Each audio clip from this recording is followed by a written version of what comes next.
అంతే అంతే అవును అవును సో నువ్వు సామాజిక వర్గం లాగా తీయి సినిమా 200 సినిమాలు అటువంటివి తీయండి, 150 సినిమాలు ఆడతాయి. అవును అవును మనం అటువంటి తీయట్ల ప్రయత్నం చేయట్లా. మీరు తీసుకోండి 200 సినిమాలు నేను చెప్పాను ఇప్పుడు కింద వచ్చే సినిమాలు. ఈ 200 సినిమాలు పిచ్చి పిచ్చిగా ఉండే సగం ఒక 100 సినిమాలు చూడలేము. అవును. మామూలుగా రీజనబుల్గా కూర్చొని ఫ్రీగా టికెట్ ఇస్తే చూడే పరిస్థితి అని ఉండాలి. అవి కూడా ఉంటాయి 100 సినిమాలు. మిగతా 100 సినిమాలు 50 సినిమాలు నేను చెప్పినట్టు కేజీఎఫ్ లాగాను ఏమన్నా సార్ కేజీఎఫ్ కంటే ఎక్కువ ఉంటుంది. కేజీఎఫ్ కంటే ఎక్కువ నాకు ఎందుకురా బాబు, నేను కేజీఎఫ్ చూశాను కదా. బాహుబలి మన ముందేం నిలబడదు సార్ అంటాడు ఇంకోటి వచ్చి. నాకు వద్దురా బాహుబలిని చూస్తాం కదా. వీళ్ళంతా అనవసరం కదా. సో ఇప్పుడు నువ్వు సామాజిక వర్గం ఉన్నది హిట్ ఇస్తాం, ఇంకోటి తీయి ఇంక హిట్ ఇస్తారు. అంటే సినిమా పుట్టేప్పటి నుంచి ట్రెండ్ సెక్టర్ ఫిల్మ్స్ అవుతాయి, ప్లస్ ఆ ఇన్స్పిరేషన్ తీసుకుని ఆ ట్రెండ్ ఫాలో అవుతూ ఉంటుంది. ఇప్పుడు మీరు కూడా ఇదివరకు ఆలోచన లాంటి సినిమా ఆ ట్రెండ్ సెక్టర్ సినిమా తర్వాత సేవ వచ్చి కొట్టుకుపోయింది, కానీ మీకు అంటే ఆ నిజంగా చెప్పాలంటే అది అంత గొప్ప సినిమా అది ఆల్రెడీ ఆ సినిమా అప్పుడు. అట్లా అలా కొన్ని తర్వాత ఇప్పుడు శివ ఇన్స్పిరేషన్ తోటి ఇప్పటికీ వస్తూనే ఉన్నాయి సినిమాలు ఆ ప్యాటర్న్ అంటే ట్రెండ్ సెక్టర్ సినిమాలని. సో అది ఫాలో అవుతూ ఉంటారు కదా, దాని గురించి. అదే అనవసరం అంటున్నప్పుడు మనం స్వర్ణక్క తీసాం, అప్పుడు ఉసిరామలం అయిన తర్వాత స్వర్ణక్క తీసాం. ఉసిరామలం అడ్వాంటేజ్ వల్ల నాకు స్వర్ణక్క కూడా బాగా ఆడింది, రీజనబుల్గా డబ్బులు వచ్చినాయి నాకు. బట్ ఉసిరామలం ఈ రోజుగా రికార్డు, నిజం చెప్పాలంటే లెక్కలు తీస్తే ఈ రోజుకి అది రికార్డ్ అయ్యింది. ఇన్ని బాహుబలి వచ్చినా కానీ ఉసిరామలం ఇంకా రికార్డ్ అయ్యేది, అంతంత డబ్బు వచ్చింది దీనికి. సో ఎప్పటికప్పుడు మనం కొత్తగా వెరైటీ తీయగలిగిన రోజున ఎప్పుడు బాహుబలి లాంటి కథ రాలేదని కదా. బాహుబలి 30 ఏళ్ల తర్వాత నీకు విఠలాచారి గారి సినిమా వచ్చింది. సో అసలు ఎవరికి అర్థం కాలేదు అసలు ఇటువంటి సినిమాలు ఉంటాయా అని, తెలుగులో తీస్తారనేది కూడా తెలియదు వాళ్ళకి, వచ్చిన జనరేషన్కి ఇరగబాదేసింది. మీ స్వర్ణక్క షూటింగ్ టైంలో నేను కూడా వచ్చా. ఇప్పుడు రోజా బాగా ఫైర్ బ్రాండ్ కింద, అంటే ఆ మార్పు అసలు రోజాలో మీరు ఎక్స్పెక్ట్ చేసిన మేము ఎక్స్పెక్ట్ చేయలేదు. ఎప్పుడు అంతలా మార్పు వచ్చి ఆవిడ మినిస్టర్గా అవటం, ఇలా అవటం, దాని గురించి రోజా గురించి మీరు ఏం చెప్తారు? ఏం లేదు, మనిషికి ఒక ఆస్పిరేషన్ ఉంటుంది. ఆ అమ్మాయికి ఎందుకు వచ్చిందో తెలియదు రాజకీయంగా. మొదట తెలుగుదేశంలోకి వెళ్ళినప్పటి నుంచి అప్పట్లో నేను వద్దని చెప్తా ఉండేవాడిని, ఎందుకు నీకు రాజకీయాలు అని చెప్తా ఉండేవాడిని. బట్ అమేజింగ్, తెలుగుదేశంలోకి వెళ్ళి తెలుగుదేశంలో ఏదో ఒక మహిళా నాయకురాలు ఏదో అయ్యింది కొంతకాలం. అక్కడి నుంచి ఈ పార్టీలోకి వచ్చింది, ఈ పార్టీలోకి వచ్చినాక ఎమ్మెల్యే, ఎంపీ, మినిస్టర్ అయిపోయింది. బాగుంది. సినిమా వాళ్ళు రాజకీయాల్లోకి వెళ్ళటం, రాజకీయ నాయకులు సినిమా వాళ్ళని విమర్శించడం, దాని గురించి. సినిమా వాళ్ళు రాజకీయాల్లోకి వెళ్ళటానికి అసలు ఎందుకు అబ్జెక్షన్ ఏంటి? మన మనుషులమే, మనం సిటిజన్స్, భారత పౌరులు మనం. సో ప్రతి పౌరుడికి మన కాన్స్టిట్యూషన్ ప్రకారం ఏ పనైనా చేసుకోవచ్చు. ఎక్కడైనా, ఏ రాష్ట్రంలో అయినా, ఎక్కడైనా, దేశంలో ఎక్కడైనా కాన్స్టిట్యూషన్ నెంబర్ ఏదో ఉంది, 1920 ఏదో ఉంటుంది. దాని ప్రకారం నేను ఏ పనైనా ఎక్కడైనా చేయొచ్చు చట్టబద్ధంగా. సో నేను రాజకీయాల్లోకి నేను వెళ్ళే అర్హత నాకు ఉంది, నాకంటే సినిమా ఇండస్ట్రీలో ఉన్న ప్రతి మనిషికి ఉంది, ఇక్కడ ఈ సిటిజన్ ఆఫ్ ఇండియా కాబట్టి. ఇకపోతే రాజకీయ నాయకులు సినిమా వాళ్ళని అనడానికి వాళ్ళకి అర్హత లేదు. సినిమా వాళ్ళు కేవలం వ్యాపారం చేసుకుంటానికే వచ్చారు ఇక్కడికి. ఇంకొకటి ఏంటంటే వీఆర్ డ్రీమ్ మర్చెంట్స్, అంటే మనల్ని కళలు అమ్ముకునేవాళ్ళం. రాజకీయ నాయకులు స్వార్థంతో వాళ్ళు త్యాగం చేస్తానికి వచ్చారు. వాళ్ళ జీవితాలు త్యాగం చేసి ప్రజల జీవితాలు కాపాడటానికి, అంటే మన కళలు వాళ్ళు సాకారం చేయాలి, మన కళలు నిలబెట్టేవాళ్ళు. సో వాళ్ళు మూసుకుని వాళ్ళ పని వాళ్ళు చేసుకుంటూ ఉండాలి. నేను డబ్బు తీసుకున్నానా తీసుకోలేదా అడుగుతానికి వాడేవాడు. వాళ్ళ విజయసాయి రెడ్డి గారు జూలై 28వ తారీఖున రాజ్యసభలో మాట్లాడింది తప్పది. నేను ఆ రోజు చెప్పాను కదా, ఫస్ట్ మీరే స్పందించారు దాని మీద. ఇమీడియట్ గా స్పందించాను. అవును, మీకేం అధికారం? ఇప్పుడు విజయసాయి రెడ్డి గారిని నేను ఆ రోజు అడిగాను, ఈ రోజు అడుగుతున్నా. ఇవాళ 360 మంది అంతమంది కోటీశ్వరులు ఉన్నారు పార్లమెంట్లో. వీళ్ళందరికీ ఎందుకండి ఫ్రీగా ఇస్తున్నారు? వీళ్ళందరికీ జీతాలు ఎందుకు ఇస్తున్నారండి? వీళ్ళకి విమానం ఫ్రీ, ఫుడ్ ఫ్రీ, ఇల్లు free, phone free, car free, car petrol free, PA free, driver free, వంటోడు ఫ్రీ. ఎందుకు? ఎవరి సొమ్ము ఇది? ఇది కాక ఎంపీ ల్యాడ్లని ఇస్తే వాళ్ళు ఇష్టం వచ్చినట్టు ఎవరికి పడితే వాడికి ఇచ్చుకోవచ్చు. వీళ్ళందరూ కోటీశ్వరులు. వాళ్ళు చివరికి పార్లమెంట్లో టీ తాగుతుంటే మనం ఇక్కడ బయటకు మనం 3 రూపాయలు తాగితే వాళ్ళు రూపాయికి టీ ఇస్తారు. వాళ్ళు అంత అడుక్కుంటున్నారా? వాళ్ళ అది తగ్గించమని అడిగారు వీళ్ళు. ఏమండి మేమంతా కోటీశ్వరులు. ఇప్పుడు ఆయన ఏమన్నాడు, మన ప్రజల సొమ్ముతో సినిమాలు తీసేసుకుంటున్నారు వీళ్ళు. సినిమా వాళ్ళు 100 కోట్లు తీసుకుంటున్నారు కాబట్టి వాళ్ళు కన్సిడర్ చేసి వాళ్ళు తగ్గించాలి రెమ్యునరేషన్. నేను అడుగుతున్నా ఇప్పుడు, మా సొమ్ముతో మీరు అందరూ దీంట్లో తింటున్నారు, ప్రతి రూపాయి ఫ్రీగా తీసుకుంటున్నారు. ఈ ఫ్రీలు తీసేయండి, జీతం తీసుకోండి, జీతాన్ని వద్దంట్లో అప్పుడు ఇంకా ఎక్కువ తీసుకుంటారు లంచాలు గించాలి ఇవన్నీ. అప్పుడు లంచాలు లంచాలు ఎట్లా తీసుకుంటున్నారు? లంచాలు మానుతున్నారా ఏంటి వీళ్ళు? ఓకే, నేను లంచాల గురించి మాట్లాడతలా. లంచం ఇది కాదు, ఎందుకంటే లంచం అది వెనక నుంచి వస్తుంది కాబట్టి దాని గురించి మాట్లాడతలా. తీసుకునే వాళ్ళు తీసుకున్నారు, లేని వాళ్ళు లేరు. నేను అనేది ఏంటంటే ఈ ముందు నుంచి వచ్చేవి ఉన్నాయి, ఇప్పుడు త్యాగం చేయాలి కదా. నన్ను త్యాగం చేయమంటున్నావు నువ్వు. నేను బిజినెస్ చేసుకునేవాడిని, నేనేమి దీనికి రావట్లా. నాకు వచ్చే ప్రతి రూపాయి నేను సంపాదిస్తే టికెట్ కొంటే టికెట్ మీద వచ్చే రూపాయిలో 10 పైసలే ప్రొడ్యూసర్కి వస్తుంది. అంటే ప్రొడ్యూసర్ పిచ్చోడా? ఓ హీరోకి 100 కోట్లు 200 కోట్లు ఇస్తానికి అతను ఎన్ని 10 పైసలు వసూలు చేసుకుంటే అతను డబ్బు వస్తుంది? అంత కష్టమైన వ్యాపారం చేస్తూ ఇతనికి 100 కోట్లు ఇస్తున్నాడంటే అది ఎంత ఆలోచించిస్తాడు? అంత పిచ్చోడే ఇవ్వడు కదా.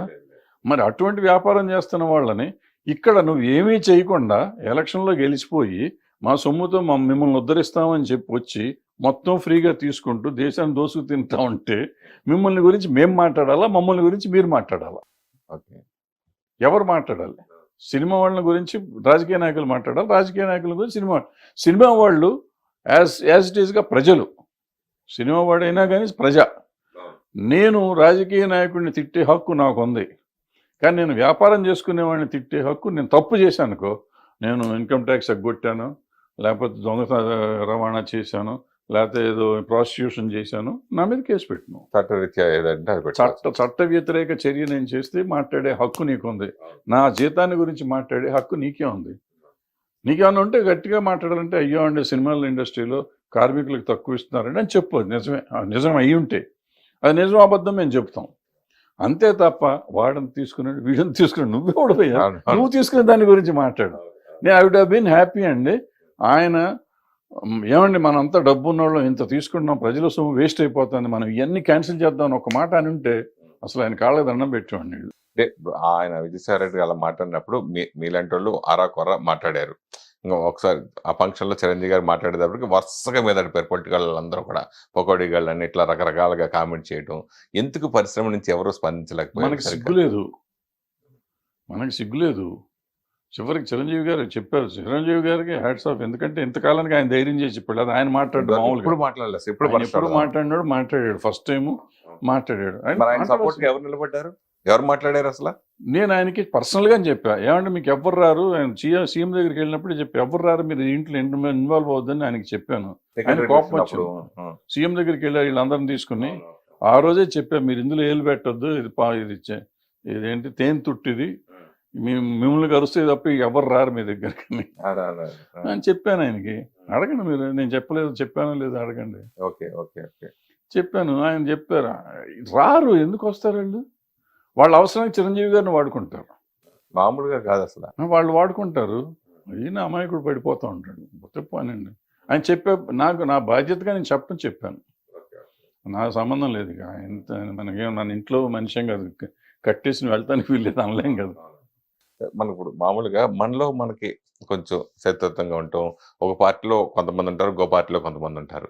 టీడీపీలో కొంతమంది ఉండొచ్చు, వైసీపీలో కొంతమంది ఇంకా వీళ్ళు మళ్ళీ ఇప్పుడు పోసాన్ గారు లాంటి కానీ ఇటువంటి కాంట్రవర్సీ కానీ మాట్లాడడం, ఒకళ్ళు తిడతాం కానీ ఇంకోళ్ళు తిడతాం కానీ, సినిమా వాళ్ళకి గొడవ, ఆ రాజకీయాల వాళ్ళు సినిమాలు కొట్టుకోవడం, దెబ్బలాడుకోవడం, వాటి గురించి మీరేం చెప్తారు? అంటే నేను వాళ్ళు సినిమా వాళ్ళుగా నేను కన్సిడర్ చేయను, బయట తిట్టుకోవటం మొదలెడుతుంది. ఎందుకంటే ఇతను ఎక్కువ అతను తక్కువ అనేది లేదు, అందరూ అదే మాట్లాడుతున్నారు. ఆ భాష బాగలేదు, చండాలంగా ఉంది భాష. ఈ భాష చండాలంగా ఉంది, మాట్లాడే తీరు బాగోలేదు, ఒకళ్ళనొకళ్ళు తిట్టుకోవటం బాగలేదు, ఒక పద్ధతి బాగలేదు. ఈ సంస్కారహీనంగా ఉన్న వాళ్ళు ఏ పార్టీ వాళ్ళైనా పర్లేదు, ఏ పార్టీ వాళ్ళైనా చండాలంగా ఉంది. అది సినిమా వాళ్ళలో ఉండటం చాలా బాధపడాలి మనం. ఎందుకంటే మనం జనానికి ఒక ఎంటర్టైన్మెంట్ పంచడానికి వచ్చాం తప్ప మనం ఏం చేస్తాం లేదు. వీళ్ళు అవకాశం ఉంటే ఎంటర్టైన్మెంట్తో పాటు ఎన్లైటన్ కూడా చేస్తానికి వచ్చాం. ప్రజల్ని ఆలోచింపజేసేవాళ్ళం మనం, ప్రజలకి ఎంటర్టైన్మెంట్ ఇచ్చేవాళ్ళం మనం. చాలా తక్కువ డబ్బులతో ఎంటర్టైన్మెంట్ ఇచ్చి ఎన్లైటన్ చేయగలుగుతున్నాం. అటువంటి మనం ఈ ద్వేషభావాన్ని ఎప్పుడైతే పెంచుతున్నామో ఆ సినిమాల్లో కానీ బయట కానీ, అది చాలా తప్పు. అది అవసరం లేదు మనకి. ఇప్పుడు ప్యారడీలు తీయటం వేరు, లేదంటే ఓ సినిమాలో మనం ఇప్పుడు రామారావు గారి మీద వాళ్ళు తీశారు. ఎవరు మన కృష్ణ గారు వాళ్ళు తీశారు. అవును. యాస్టర్ వాళ్ళు కనపడితే రామారావు పిలిచి ఏం బ్రదర్ బాగా చేశారు అన్నారు ఆట. సో అలా ఉండాలి మనం కూడా. అంత స్పోర్టివ్గా ఉండాలి. అది వదిలిపెట్టి వాళ్ళు బూతులు తిట్టి వాళ్ళు తిట్టారు కదా అని మనం వాళ్ళని బూతులు తిట్టి ఎక్కడికి వెళ్తాం? సంస్కారం ఎక్కడికి పోతుంది? మనం మనుషులమా ఇంకేమన్నా అసలు అర్థం కావట్లేదు. సిగ్గుపడాల్సిన విషయం. అది ఎవరైనా కానీ ఒక పర్టికులర్ పేరు కాదు, మనం చాలామంది ఉన్నారు, అనవసరం పేర్లు ఎత్తడం. మీరెందుకు రాజకీయాలకు దూరంగా ఉన్నారు? మనకి రాజకీయం వస్తున్నాం ఇట్లా మాట్లాడితే ఎవడెత్తాడు మన రాజకీయంలో? ఎవరు రానివ్వరు మన దగ్గర. పార్టీ సపోర్ట్ గాను అంటే ఒకటిగా ప్రాబ్లం ఏంటంటే నా ఇష్టాలు ఉంటాయి నాకు. ఇప్పుడు నేను ఫర్ ఎగ్జాంపుల్ నేను చెప్తాను, ఇప్పుడు చిరంజీవి గారి విషయం నాకు చెప్పాను, నేను ఇది రైట్ అని చెప్పాను, అది తప్పు అని చెప్పాను. నేను ఒక చోట ఉండి వాళ్ళని రైట్ తప్పు అంటే ఒప్పుకోరు, ప్రతిదానికి రైట్ అంటేనే ఒప్పుకుంటారు ఎవరైనా కానీ. ఈ సమాజం వాళ్ళు ఎట్టా ఉందంటే నేను అన్నిటికీ ఊ కొడతాం, చిడతల్లాగా తయారైతే బాగుంటుంది. మంచి ఏంటి చెడు ఏంటి అని చెప్తే ఎవరికి నచ్చదు. సో పొలిటికల్ పార్టీ కూడా సేమ్ ప్రాబ్లం అవుతుంది. అంటే మీకు భవిష్యత్తులో ఎవరన్నా ఆఫర్ చేస్తే మీరు రాజకీయాలకు చాలాసార్లు ఆల్రెడీ ఆఫర్ చేశారు నాకు, నేను ఎప్పుడు దాన్ని పెద్ద ఇంట్రెస్ట్ చూపించలేదు నాకు. ఎందుకనంటే ఇదే చెప్తున్నా కదా, ఇదే ప్రాబ్లం. రకరకాలు ఉన్నాయి నాకు. సమస్య అంటే ఆన్ రికార్డ్, నేను ఆన్ కెమెరా నేను కొన్ని చెప్పకూడదు. ఈ మధ్యన అప్పుడప్పుడు సడన్ గా మీరు కొంచెం అంటే ఆ సందర్భం మాట్లాడినా మీరు మాట్లాడేది బాగా వైరల్ మొత్తం రివర్స్ అవటం, కాంట్రవర్సీ అయిపోవడం, కాంట్రవర్సీలు ఇరుక్కుపోవడం. అట్లా రీసెంట్గా మొన్న జరిగిన ఛాంబర్ ఎలక్షన్స్ కూడా ఏంటి ఎంత దారుణంగా ఉంటుందని మీరు అలా చెప్పడం, అది చాలా మంది బాధపడ్డారు ఆ విషయాల్లో. అది ఎందుకు అట్లా మీరు ఎందుకు బాధపడుతుంది? దాంట్లో ఎందుకు బాధపడాలి? ఛాంబర్ మనం ఎందుకు పెట్టుకున్నాం? ఛాంబర్ ఎందుకు పెట్టుకున్నాం? సినిమా ఇండస్ట్రీలో ఉన్న అన్ని శాఖలకి మంచి చేయటానికి పెట్టుకున్నాం. మీరు కూడా ఛాంబర్ చేశారు కదా, దాన్ని ఎందుకు పెట్టుకున్నాం? దాన్ని వదిలిపెట్టి ఆ పబ్లిసిటీ ఏంటి, ఆ క్యాన్వాసింగ్ ఏంటి, ఆ డబ్బులు ఏంటి, ఆ ఖర్చు ఎంత పెట్టారు, ఆ వెనక పోస్టర్స్ ఎంత పెట్టారు, ఎవరి కోసం పెడుతున్నాం? ఏం చేస్తానికి అక్కడ ఏమన్నా ఉందా? డబ్బులు ఉన్నాయా? దోసుకెళ్తానికి వచ్చాం మనం. ఎందుకు బాధపడకూడదా? కోప్పడకూడదా? దానికి కొంతమంది అదే బాధిస్తుందని వాళ్ళు బాధపడ్డారంటే వాళ్ళకి ఏముందో మరి. వాళ్ళు వేరే ఆలోచన ఉండకపోతే నేను చెప్తున్నానమ్మా, ఒకవేళ ఎవరన్నా అట్లా నన్ను గురించి అనుకుని ఉండుంటే, అన్నట్టు నా నోటీస్కి అయితే రాలేదు, ఒకవేళ నిజంగా అనుకుని ఉంటే వాళ్ళకి వేరే చింతన ఉండి ఉంటుంది. అక్కడ ఏదో డబ్బులు దొబ్బుతానికి వెళ్ళి ఉంటారు, వాళ్ళ ఆలోచన ఉండి ఉంటారు. అవకాశం లేదు కదా అసలు. ఉందేమో వాళ్ళకి, మనకేం తెలుసు? ఎందుకు బాధపడాలి? నేను ఏమన్నాను, డబ్బులు వేస్ట్ చేయటం ఎందుకు? మనం అంతా చూసిన వాళ్ళమే కదా, అంతంత డబ్బు ఎందుకు ఖర్చు పెట్టాలి? ఇంత డబ్బు ఖర్చు పెట్టే మనం 1000 రూపాయలు పెన్షన్ ఇస్తే పాపం ప్రొడ్యూసర్ లైన్లో వచ్చి తీసుకుంటున్నారు కొంతమంది. ఎగ్జిబిటర్లు ఇబ్బందులు పడుతున్నారు, డిస్ట్రిబ్యూటర్లు ఇబ్బంది పడుతున్నారు. అందరికి 1000 రూపాయలు 2000 రూపాయలు ఇవ్వాలనే పరిస్థితి కూడా ఉంది మన దగ్గర. నువ్వు ఆ రోజున ఖర్చు పెట్టిన దగ్గర 25-30 లక్షలు, 1 కోటి రూపాయలు కూడా అయ్యిందేమో నాకు తెలియదు ఖర్చులు మొత్తం అందరికి కలిపి. అంత డబ్బు అక్కడ డిపాజిట్ చేసి నువ్వు చాలా మందికి సేవ చేసి ఉండొచ్చు కదా. ఇప్పుడు నేను సేవ చేస్తానికి వస్తాననే కదా అక్కడికి వెళ్ళేది. ఇందాక నేను రాజకీయ నాయకులను తిట్టినట్టు ఛాంబర్లో సేవ చేయడానికి ఎందుకు వస్తున్నావు? నువ్వు ఇండస్ట్రీకి సేవ చేయటానికి అంతే కదా. 24 కార్స్ బాడీ కదా అది. ఇండస్ట్రీకి సేవ చేస్తానికి నువ్వు వచ్చినప్పుడు ఎందుకు డబ్బు ఖర్చు పెడుతున్నావు? ఏంటి నీ ఉద్దేశం ఏంటి? ఇండస్ట్రీ మంచి, ఇప్పుడు డబ్బు ఖర్చు పెట్టి నువ్వు నాయకుడు అవుదాం అనుకున్నా అయిపోయింది కదా. నువ్వు నీ ఇంటెన్షనే రాంగ్గా ఉంది అక్కడ. ఇంకా నువ్వు బాధపడతావు ఎందుకు? నేను అన్న మాటకి బాధ ఎందుకు పడాలి? పడితే నీ తప్పు, నా తప్పు కాదు.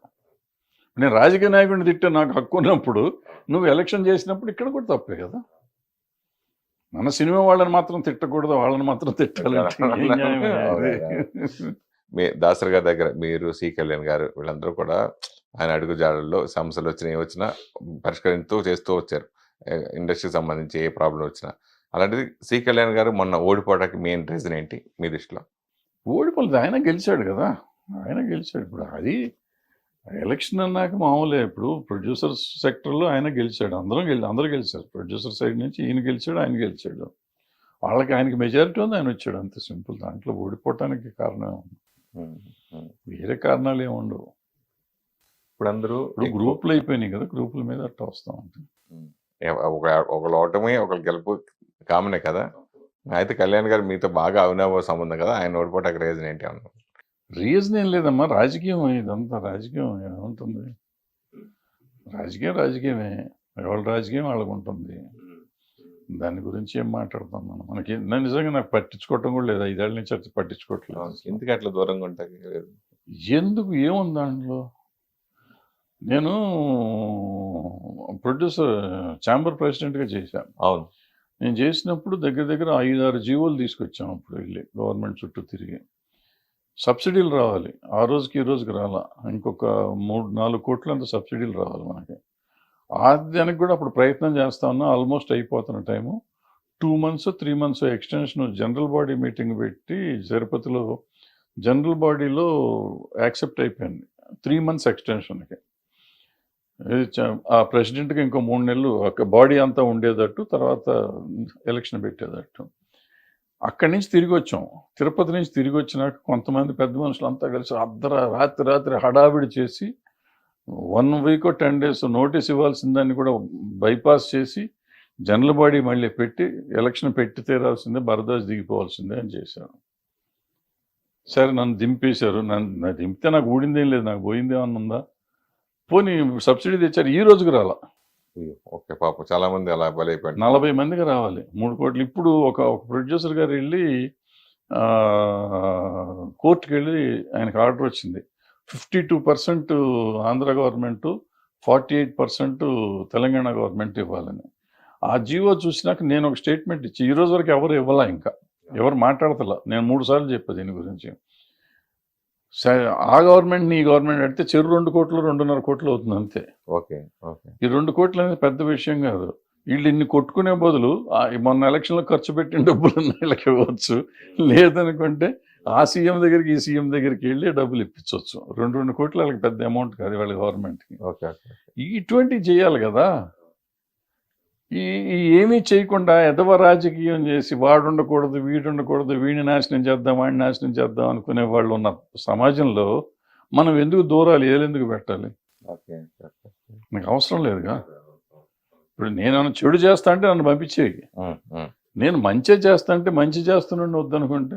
ఆ రోజు ఆన్లైన్ చేయించాను నేను జియో, ఇది ఆన్లైన్ సేల్స్ ఉండాలని చెప్పి. ఆ రోజు ఆపారు.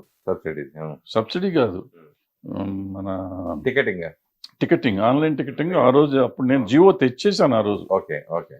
ఆ జియోలో అది మాత్రం పార్టిసిపేట్ చేయకుండా, అది ఇది చేయకుండా ఆపారు దాన్ని. ఇవాళ దాని గురించి మాట్లాడుతున్నారు. ఏంటి ఇదంతా? సో ఇటువంటి వాళ్ళ గురించి మనం ఎక్కువసేపు మాట్లాడుకోవటం, ఎక్కువ చేయటం అవసరం. అంటే ఇప్పుడు ప్రతి ఒక్కరికి ఒక ప్యాషన్గా అనుకోవచ్చు, లేదని అనుకోవచ్చు. మెయిన్ ఏంటంటే అన్నీ ఇప్పుడు పాన్ ఇండియా సినిమాలు అయిపోయినాయి బాగా ఎక్కువ. ఆ మోజులో కొంతమంది యంగ్ హీరోలు కూడా చాలామంది ఇది పాన్ ఇండియా సినిమా చేయాలని చెప్పేసి దర్శకులతో ఆ టైప్ కథలు మనం రెడీ చేయించుకోవడం, తర్వాత ప్రొడ్యూసర్ ప్రెషర్ వాళ్ళు చేయడం, చివరికి రిలీజ్ టైంకి వచ్చేటప్పటికి అది పాన్ ఇండియా సినిమాగా కాకుండా ఓన్లీ సౌత్ ఇండియా సినిమాలో రెండు తెలుగు తమిళ ఇట్లా చేయడం ఆగిపోవడం, రియల్గా అనుకున్నది మళ్ళీ ఇలా మారటం, ఇట్లా ఎక్కువ సంఘటనలు జరుగుతాయి. మనం చూస్తూనే ఉన్నాం దాని గురించి. అంటే అసలు పాన్ ఇండియా అని అనుకున్నవాడు ఒక డాష్ వాడు. పాన్ ఇండియా సినిమా తీస్తున్నానని చెప్తే వాడు డాష్ నా ఉద్దేశంలో. ఎందుకంటే నేను పుట్టక ముందు నుంచి సినిమాలన్నీ అన్ని భాషలో తీశారు. నా చిన్నప్పుడు భానుమతి గారు 3 భాషలో డైరెక్ట్ చేశారు ఒకేసారి. చండీరాణి అనుకుంటా, హిందీ, తెలుగు, తమిళ్ డైరెక్ట్ చేసి మొత్తం నీకు ఉండాలి, నా దగ్గర ఇస్తాను నేను. భారతదేశం అంతా, అఖండ భారతదేశంలో రిలీజ్ అవుతున్నాం చిత్రం అని చెప్పి ఆ రోజు 52, 54 ఎప్పుడో ప్రాంతంలో. అంటే అది పాన్ ఇండియా అనే అర్థం. Pan India అనేగా. పాతాళ పేరు హిందీలో ఎన్టీ రామారావు చేశారు. అవును అవును అవును. ఎన్ని సినిమాలు, తమిళ్లో సినిమాలు ఎన్ని ఉన్నాయి, తెలుగులో సినిమాలు ఎన్ని ఉన్నాయి, రోజా ఏంటి, బొంబాయి ఏంటి, ప్రేమికుడు ఏంటి, ఇవన్నీ సినిమాలు వచ్చేసినాయి కదా, సూపర్ డూపర్గా చేసినాయి. అయితే అప్పుడు లేని పాన్ ఇండియా ఇవాళ కొత్తగా ఎందుకు వచ్చింది? ఊరికే మాట మారింది కాబట్టి మారుస్తున్నాం మనం అంతే. ఒకటి. రెండో పాయింట్, ఇప్పుడు నేను చెప్పిన సినిమాలన్నీ ప్లస్ ఇప్పుడు ఆడిన సినిమాలు, పాన్ ఇండియా అనేది ఎప్పుడు వచ్చింది? బాహుబలి తర్వాత KGF, RRR కదా. ఈ 3 సినిమాలు అంతకు ముందు సినిమాలు. కానీ ఇది ఏదైనా పాన్ ఇండియా కోసం తీసిన సినిమాలు ఎట్లాగో నాకు చెప్పండి. వాళ్ళు తెలుగు కథలే తీశారు. వాళ్ళు ఈ 3 సినిమాలు తెలుగు కథలే తీశారు. 1000 కోట్లు వచ్చినాయి. దంగల్ అని ఒక సినిమా వచ్చింది, వాళ్ళు వాళ్ళ ఊరు కథే తీశారు, ఊరు కథ, విలేజ్లో కథ తీశారు. అది వీటితో పాటు చేసింది. అది కానీ ఈ 3 సినిమాలు కానీ, కాంతారా వాళ్ళ ఊరు కథ తీశారు, అది 300 కోట్లు చేసింది. ఏమంటే కేజీఎఫ్ వాళ్ళ ఊరు కథ తీశారు, అది 2 కేజీఎఫ్లు ఇరగబాదేసినాయి. బాహుబలి నా చిన్నప్పుడు విట్లాచార్య గారి సినిమా అనేది, అది 1000 కోట్లు చేసింది. 2 సినిమాలు 2,000 కోట్లు చేసింది, 2 సినిమాలు చేసినాయి. సో వాళ్ళు ఎవరు చేయలే. ఇప్పుడు వచ్చిన మీరు సోకాల్ తర్వాత పాన్ ఇండియాకి అనుకుందాం కొంచెంసేపు. మొన్న పిల్లడు నిఖిల్ సినిమా ఒకటి వచ్చింది, స్పై కాదు, దానికి ముందు కార్తికేయ 2 అతను తెలుగు సినిమా తీసుకున్నాడు, అది హిందీలో డబ్ చేసి రిలీజ్ చేస్తే అది హిందీలో కూడా హిట్ అయింది, పెద్ద హిట్ అయింది. నేను చెప్పొచ్చేది ఏంటంటే, నీ భాషని నమ్ముకుని నీ కథ నువ్వు సినిమా తీయి. మన సినిమా అనేది అందరికీ నచ్చేదే, మనం రీమేక్లు ఎందుకు చేస్తున్నాం? చాలా సినిమాలు మనకు అన్ని భాషలో రీమేక్ అయిన సినిమాలు ఉన్నాయి మన తెలుగు సినిమాలు. అంటే పాన్ ఇండియాలేగా. కథ కావాలి, కథ పాన్ ఇండియా ఉండాలి, కథలో ఆర్టిస్టులు కాదు. ఇక్కడ ఏంటంటే హంగులతో పాన్ ఇండియా అంటున్నారు. నువ్వు కథ సినిమా తీస్తే ఆ కథ ఆటోమేటిక్గా పాన్ ఇండియా అవుతుంది. ఇప్పుడు పుష్ప 2 కూడా వస్తుంది. పుష్ప ఉంది, మన ఇందాక చెప్పిన దాంట్లో పుష్ప ఉంది, 2 లేదు, పుష్ప ఇక్కడ కథేగా తీసుకున్నాడు ఆయన. దాంట్లో ఏముంది, ఎర్రచందనం, నీ సూపే బంగారం అంటే మరి వాళ్ళు కూడా చూస్తారు. అంటావు హిందీ సాంగ్, అది తమిళ సాంగ్, అన్ని భాషల్లో హిట్ అవ్వాలా. సో మనం అన్నీ ఏదో రాంగ్ నోషన్లో బతికేస్తూ ఉంటాం. మనం ఎవడో పాన్ ఇండియా అని పెట్టాడు. ఇప్పుడు అతను రాజమౌళి ఒక మంచి మార్కెటింగ్ ఆయన రకరకాల పేర్లు పెడతాడు. ఆయన పెట్టిన పేర్ల పులిని చూసి నక్క వాత పెట్టుకున్నట్టు మనం వెళ్ళిపోయి మనం చేసుకుని, ఏమండి ఏ సినిమా చెప్పండి హిందీలో ఎక్సెప్ట్ సాహో, ఏ సినిమా హిందీలో పే చేసింది చెప్పండి? మనం పాన్ ఇండియా అని చెప్తున్న సినిమాల్లో మన దగ్గర పాన్ ఇండియా అనకుండా ఉన్న సినిమాలన్నీ హిట్ అయినాయి. ఇప్పుడు కాంతారా రిలీజ్ చేసిన 2 వారాలు గ్యాప్ ఇచ్చి అన్ని భాషలో రిలీజ్ చేస్తే మళ్ళీ సూపర్ హిట్ అవ్వాలా? అంటే దాని అర్థం ఏంటంటే, నువ్వు నీ రీజనల్ సినిమా నువ్వు తీసుకునేటప్పుడు బాగా తీసుకో. కొంచెం ఏమో బయట ఎంత వస్తుందేమో అనుకో, 2 కోట్లు ఎక్కువైతే అవుతుంది. అప్పుడు ఆటోమేటిక్గా రిలీజ్ అయ్యి నీకు కంటెంట్ బాగుంటే అవుతుంది. ఆయన చార్లీ అని తీశాడు, చిన్న సినిమా, కుక్క మీద సినిమా, అది కూడా పాన్ ఇండియా వచ్చిందిగా. ఎందుకు రావు సినిమాలు? ఇందాక చెప్పిన కార్తికేయ 2 అతను మా 12-13 కోట్లు ఇక్కడ తీసుకున్నారు, అది 100 కోట్లు చేసిందిగా. మరి ఇంకేంటి పాన్ ఇండియా? తొక్కలో పాన్ ఇండియా అని ఎందుకు? మనం మోసం చేసుకుని దాన్ని ఖర్చు పెట్టుకుని రూపాయి తీసుకునే వాడికి 2 రూపాయలు 10 రూపాయలు మనం రెమ్యునరేషన్ ఇచ్చి, పాన్ ఇండియా కాబట్టి మనం 10 రూపాయలు రెమ్యునరేషన్ ఏమన్నా ఎక్స్ట్రా తీస్తున్నావా? నేను ఇందాక చెప్పిన చండీరాణి 3 భాషల్లో తీశారు. పూర్వకాలం సినిమాలు మీరు మైండ్ ఇట్, అన్ని భాషల్లో తీసేవారు. వీలైతే 3 భాషలకి 3-3 నటులను కూడా మార్చేవారు, సైమల్టేనియస్ షూటింగ్ చేస్తూ. తెలుగుకి వీళ్ళు, హిందీకి వాళ్ళు, తమిళకి వీళ్ళు అని చెప్పి. హిట్ టీవీ యాప్, ఇందులో short news, live news, entertainment shows, movies, digital magazines తో పాటు మీ జిల్లా వార్తలను కూడా ఫ్రీగా చూడొచ్చు. అంతేకాదు కేజీ నుంచి పీజీ వరకు విద్యార్థులకు స్కాలర్షిప్ కూడా అందిస్తున్నాం. ప్రతి వారం 10 మందికి లక్కీ డ్రా ద్వారా ఒక్కొక్కరికి 10,000 రూపాయలు అందిస్తున్నాం. ఇంకెందుకు ఆలస్యం, వెంటనే హిట్ టీవీ యాప్ ని డౌన్లోడ్ చేసుకుని ఫ్రీగా ఎంటర్టైన్మెంట్ పొందండి. Hit TV app, hit TV app, please download hit TV app. Hit TV app ని ఫ్రీగా డౌన్లోడ్ చేసుకొని ఎంజాయ్ చేయండి. మీకు నచ్చిన ఎంటర్టైన్మెంట్ కోసం హిట్ టీవీ యాప్ ని ఫ్రీగా డౌన్లోడ్ చేసుకొని ఎంజాయ్ చేయండి. హిట్ టీవీ యాప్ ని డౌన్లోడ్ చేసుకుని ఆస్వాదించండి, ఆశీర్వదించండి. ఇంతమంది సెలబ్రిటీలు హిట్ టీవీ యాప్ ని డౌన్లోడ్ చేసుకోండి అని చెప్తున్నారంటే ఎంత మంచి యాప్ ఆలోచించండి. అమెరికాలో చదవాలనుకునే వాళ్ళకి విశ్వసనీయమైన పేరు మన శౌర్య కన్సల్టెన్సీ. UK లో 1 year masters, UK లో 1 year masters, 2 years work permit up to 5 years visa. Contact Saurya Consultancy. Contact 89851 89851.